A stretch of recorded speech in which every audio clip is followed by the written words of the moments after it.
Hello, I'm Ricky, the Canine Copywriter, and I am following up on my webinar, my hugely successful webinar actually, on how to market your online course with step one, which we covered, which was your sales page.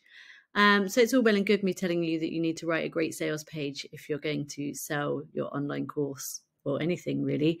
But what good is that if I don't tell you what to put on it?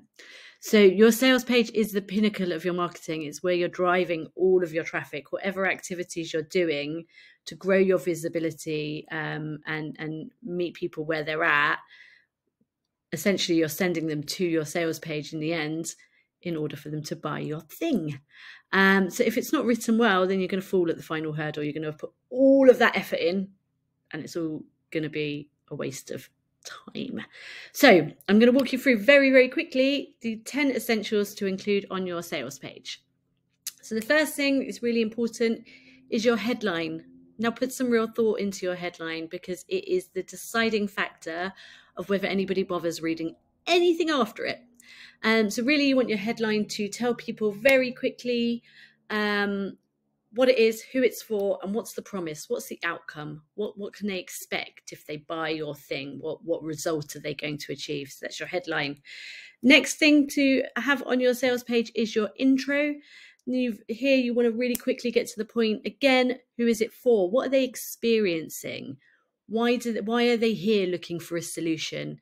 For this, I often use the pain, agitate, solution, outcome formula. So that's a copywriting formula, which is basically you lead with the pain. What is the problem that they're facing? How does that feel? Tap into the emotions. You might agitate that a little bit with more specific examples of what that feels like.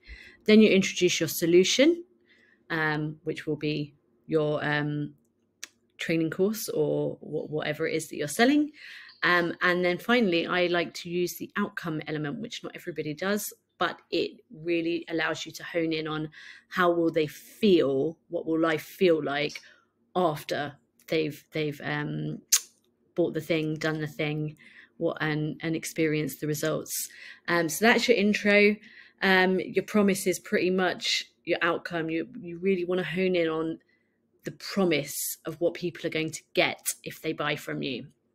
After that, you want to have your features and benefits. So what exactly are they getting? So that is quite common. People will remember to put that. You're going to get X number of Zoom calls, access to my free Facebook group. You're going to get 1,700 videos, blah. But what people often forget is the so what, and those are the benefits. Okay, so why do I care about joining your Facebook group? What happens in there? What's the benefit?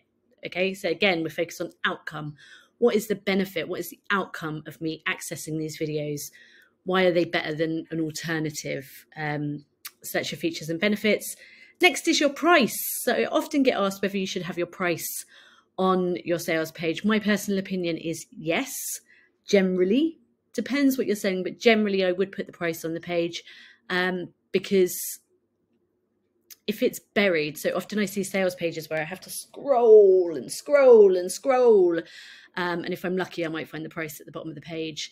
If not, I might have to click a button to sign up before I find out the price. Now, this can be really off-putting for people if they can't get any gauge of how much it costs. So if you don't want to put the price, at least put a guide, some kind of comparison, the equivalent of 3 bags of dog treats a month or whatever it is. It's important that you don't put your price too high up on the page. You want to have built enough desire for your product before you show them the price, but please don't bury it. That's at least my opinion.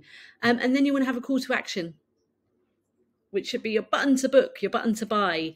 If you haven't downloaded it before, you can download my free call to action guide, which I will put in the description below this video. Totally free. You can sign up and download that, which will help you with your call to action copy. Next on your page, you want to have some reviews, some testimonials. So let your customers do the talking for you. What's so great about your course or the thing that you're selling? I would then have some FAQs. So FAQs are your opportunity to overcome people's objections. What are the things that stop people from buying? What are the questions that they have that might have them on the fence and stop them from taking that final step? So put those on there so that they get them answered and they don't leave because they couldn't find the answer to their question. Credibility you want to have on the page. So that should be, badges of credentials, qualifications, awards, press. If you've worked with anybody super impressive, you might want to put that on there. This is all building trust in you. So your reviews and your credibility, your credentials build trust in choosing you over somebody else. And lastly is images. Ideally, I would like to see an image of you, at least one on that page somewhere, so we know who you are. And it also helps you to break up the design of the page. We don't want a really text-heavy, copy-heavy page. It's really off-putting. So use images wisely. Nice big one at the header of your page, your hero image, and some others throughout the page too. Okay, so your 10 essentials to include on your sales page are your headline, your intro, your promise, what the outcome is, your features and benefits, price, call to action, reviews, FAQs, credibility, and your images. I hope that's helpful.